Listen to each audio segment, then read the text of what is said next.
Let me tell you something. When a man goes silent and then suddenly pops back up in your life, you got to stop thinking with your feelings and start thinking with your value. See, silence is loud. Silence tells you everything you were afraid to ask. And when he reaches out after disappearing, that's not an invitation for you to lower your standards. That's a test of how much you've grown. You don't respond from your loneliness. You respond from your worth. When he comes back with, "Hey, stranger," you don't melt. You don't jump. You don't run to the phone like it's a fire alarm. You stand firm. You stay classy. You stay calm, because you are not a backup plan. You are not a second thought. You are not something a man should pick up and drop whenever he feels like it.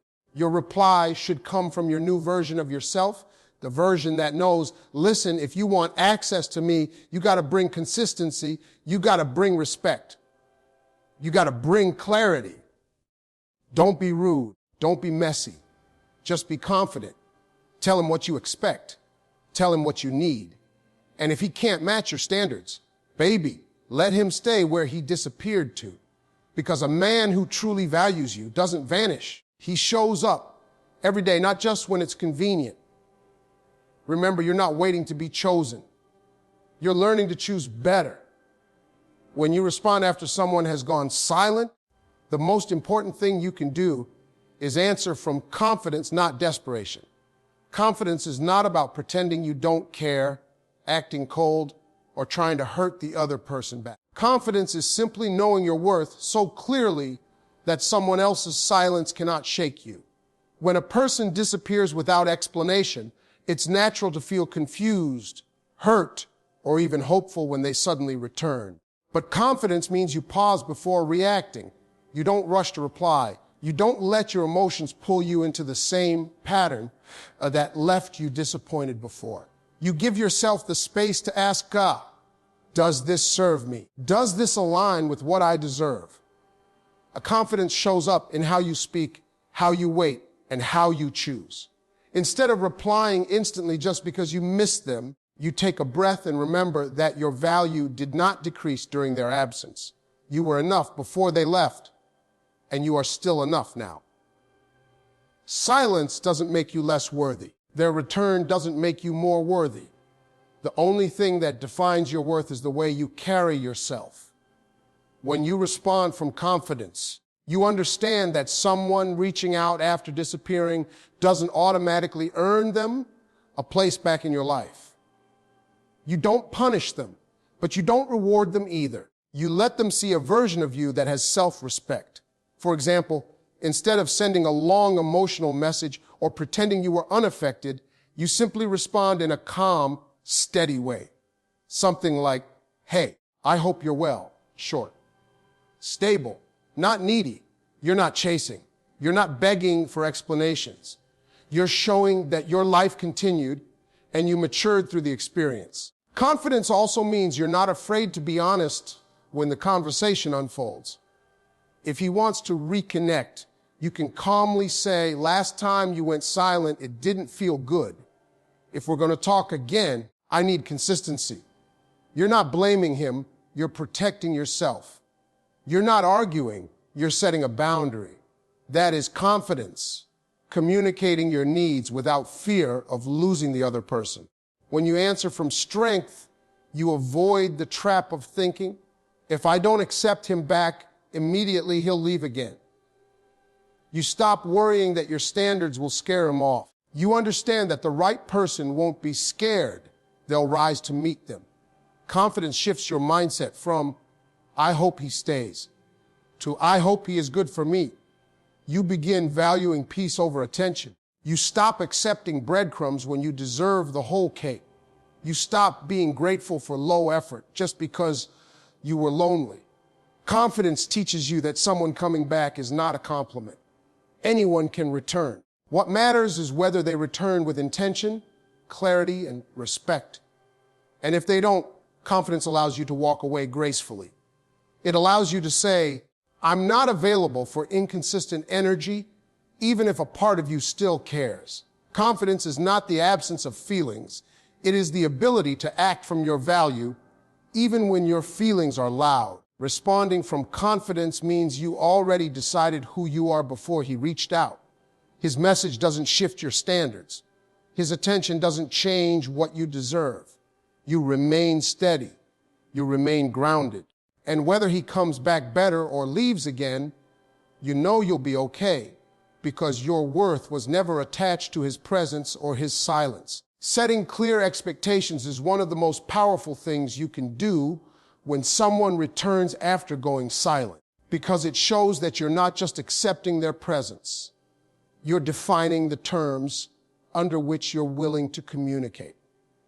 When a person comes back into your life after disappearing, it's easy to fall into the pattern of pretending nothing happened. You might feel relieved that they finally reached out. You might feel excited, hopeful, or nostalgic. But letting them slide back in without addressing communication will only repeat the same cycle that hurt you before. Expectations are not demands, they are boundaries wrapped in clarity.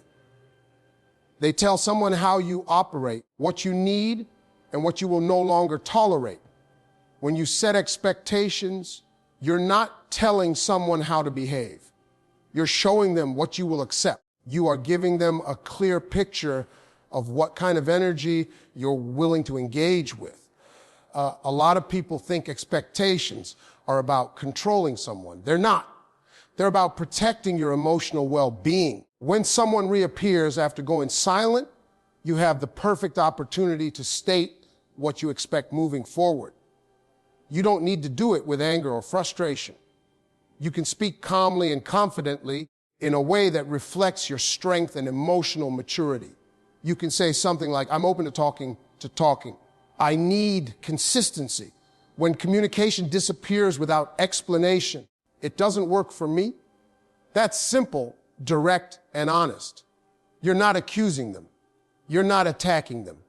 You're communicating what you need in order to feel safe and respected. Clear expectations create a foundation for a healthier connection. If he's serious about reconnecting, he'll understand. If he's not, he'll try to avoid the conversation or brush your needs aside.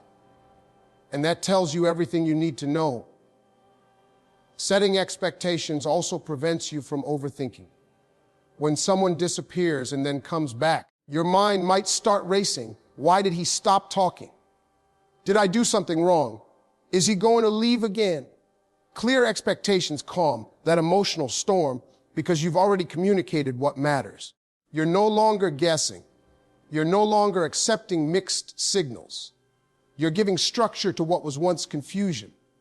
When you don't express your expectations, you leave room for misunderstanding. You allow the other person to decide the rhythm and tone of the relationship. And usually the person who disappeared before will disappear again. Not because you aren't worthy, but because you never showed them what consistency meant to you.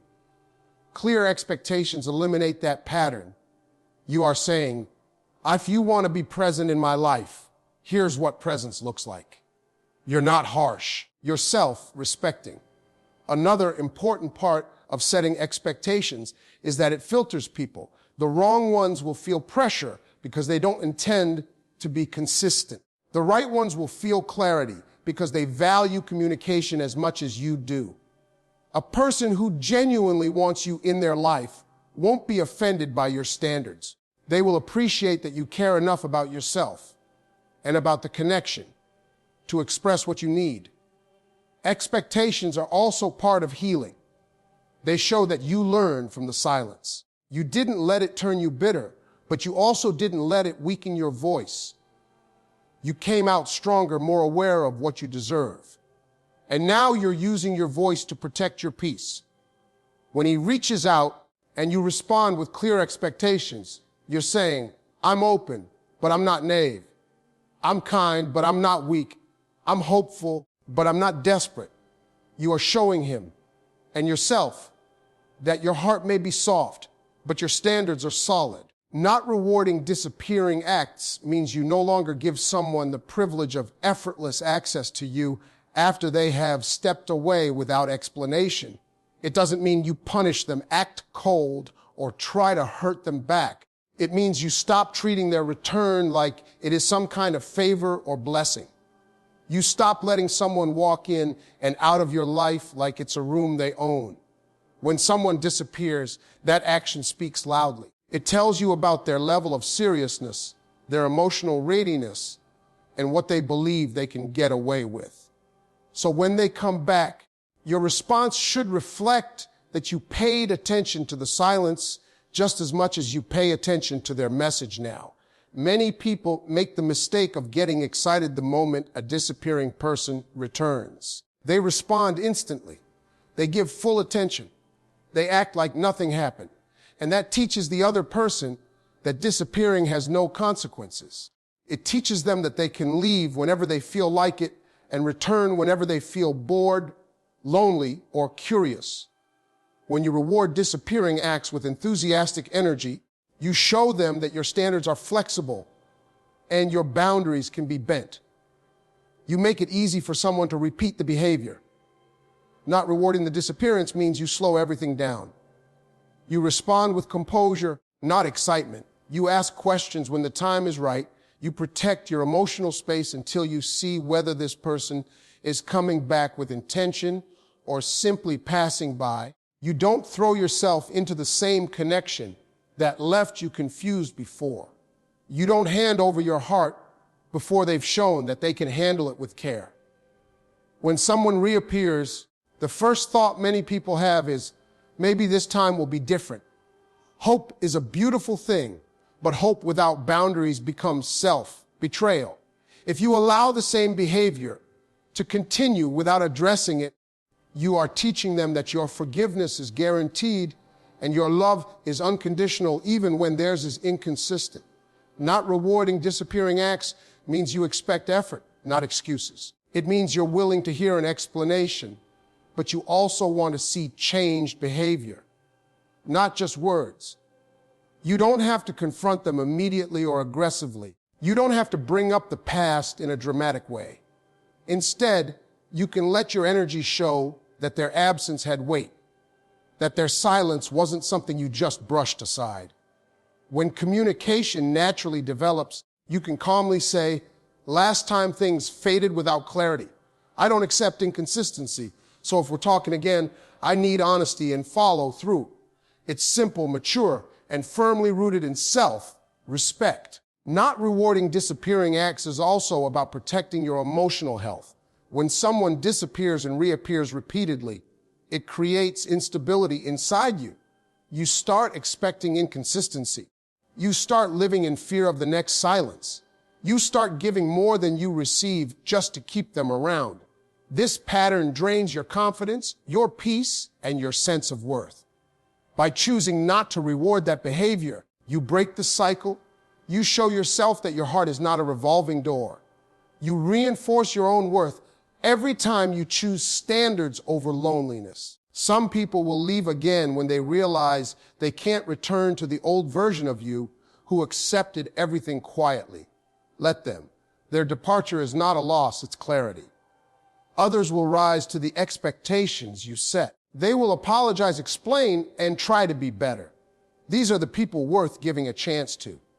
Either way, by not rewarding disappearing acts, you give yourself something far more valuable than someone's temporary attention. You give yourself long-term self-respect. Being direct but classy is one of the strongest and most elegant ways to respond when someone who went silent suddenly comes back. It means you don't hide how you feel, but you also don't let emotions control the conversation. You choose honesty, not hostility. You choose maturity, not games. You choose clarity, not chaos. Being direct doesn't mean being harsh, and being classy doesn't mean staying quiet about what hurt you. It means finding the balance between expressing your truth and maintaining your dignity. When someone who disappeared reaches out again, most people go to one of two extremes. Either they pretend nothing happened so they don't scare him away, or they explode with anger because the silence left them wounded. But neither of those responses represents your best self. Pretending nothing happened rewards the behavior. Exploding with anger makes you look emotionally reckless. Being direct but classy, however, puts you in control. It allows you to address the issue while keeping your power and your peace. A direct but classy response is calm, steady, and emotionally intelligent. You don't have to hide your disappointment. You can say something like, "It felt confusing when communication stopped before, and I don't want to repeat that." That statement is honest, respectful, and clear. You're not accusing. You're not shaming. You're simply naming your experience. It invites a real conversation instead of a defensive reaction. A person who cares will appreciate the honesty. Someone who doesn't care will pull away. And that's a blessing, not a loss, because it reveals their intentions. Being direct but classy means you stop carrying the weight of unspoken feelings. You stop protecting someone else's comfort at the expense of your own. You don't allow your silence to create misunderstandings. You give the other person a fair chance to show who they are. You speak the truth, but you serve it gently. You don't make emotional messes. You lead with composure. When you communicate this way, you also give yourself emotional closure. You release the pressure of pretending. You break the pattern of waiting, hoping, and keeping your feelings locked inside. You teach yourself that your voice deserves to be heard. You affirm that your emotional experience matters, and that is powerful. When you express yourself clearly, you are no longer at the mercy of someone else's behavior. You step into your own authority. Being classy also means you choose the tone of the conversation. You don't match their inconsistency with chaos. You don't match their silence with sarcasm. You don't lower your standards to make a point. You rise above it. A classy response can be something as simple as, "I'm open to talking, but I need consistency if we're moving forward." This tells him everything he needs to know. You are open, but not desperate. You are understanding, but not blind. You are patient, but not foolish. Direct and classy communication also reveals a person's true intentions very quickly. If he is reaching out because he genuinely cares and regrets the silence, he will respond with respect. He will acknowledge what happened. He will meet you in the middle. But if he is reaching out of boredom, convenience, or loneliness, he will avoid accountability. He will try to brush things aside. He may become defensive or distant, and that's valuable information because it tells you he is not emotionally available or capable of building something healthy. This kind of communication protects your heart without building walls around it. You're not shutting him out, but you're also not inviting him in without a conversation. You're giving the connection a chance to reset, but only on terms that honor your emotional well-being. When you choose to be direct but classy, you're not just responding to his message, you're redefining the entire dynamic. You're setting the tone for how you expect to be treated. You're showing him that you can address uncomfortable truths without losing respect for yourself or for him. And more than anything, you're proving to yourself that you can handle love, conflict, and communication with grace. Choosing based on actions, not words, is one of the most important mindsets to have when someone who disappeared suddenly reaches out again. Words are easy. Anyone can type, "I miss you," "I've been busy," or "I want to see you." Anyone can sound sincere for a moment, especially when they feel lonely or nostalgic. But actions, real, consistent actions, are what reveal intention. Actions show who a person truly is, not who they pretend to be. When someone returns after silence, it's very tempting to believe everything they say because you want it to be true. You want to believe they cared. You want to believe they didn't forget you. You want to believe it was just bad timing. But believing words without watching actions is how people end up repeating the same heartbreak. When you choose based on actions, you're giving yourself protection without closing your heart. You're not rejecting them, and you're not jumping back in either. You're giving the connection room to prove itself. You're saying, if you want to be in my life, show me through behavior. That is strength. That is emotional self-respect. Words can make you hopeful for a few minutes, but actions determine whether that hope turns into healing or disappointment. When someone reappears, pay attention to consistency. Do they stay engaged after the first message, or do they disappear again once they get attention? Do they ask how you've been, or do they just expect you to pick up where things left off? Do they show interest in rebuilding trusts, or do they avoid any conversation that requires accountability? Someone who truly wants to return to your life will put effort into showing up. They won't let the communication fade again. They won't make excuses. They won't treat you like an option. They will demonstrate that they learned from the silence. Choosing based on actions also means watching how they handle uncomfortable conversations. A person who genuinely values you won't get defensive when you mention how their silence affected you. They won't shut down or shift blame. They won't pretend it didn't matter. Instead, they will acknowledge your feelings, apologize if necessary, and work with you to rebuild something healthier. Their willingness to take responsibility is an action, a powerful one. It shows emotional maturity. It shows sincerity. You should also watch how they move in practical ways. Do they make plans instead of sending vague messages? Do they follow through when they say they'll call?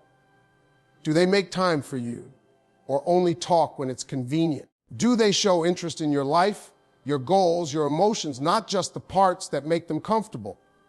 These small patterns reveal everything. Actions expose truth gently but clearly.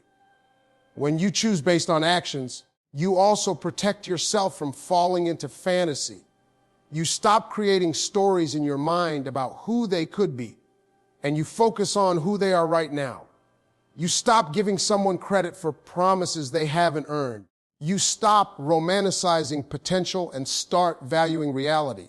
Many people get hurt because they fall in love with what they imagine someone could become rather than the behavior someone consistently shows. Choosing based on actions puts an end to that. It also helps you connect with people who are actually capable of showing up for you. People who have genuine intentions will never be confused by your standards. They won't be intimidated by the fact that you want effort. They won't complain when you want clarity.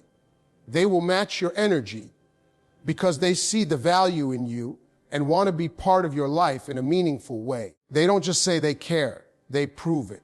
Choosing based on actions, not words, builds emotional peace. It stops overthinking. It stops anxiety. It stops you from chasing someone who only gives half effort. When you make this your standard, you will never again waste time on someone who doesn't know how to treat you. You teach your heart to trust patterns, not promises. You teach yourself that attention is temporary, but consistent effort is real. You learn that real love shows itself through what someone does, not what they say.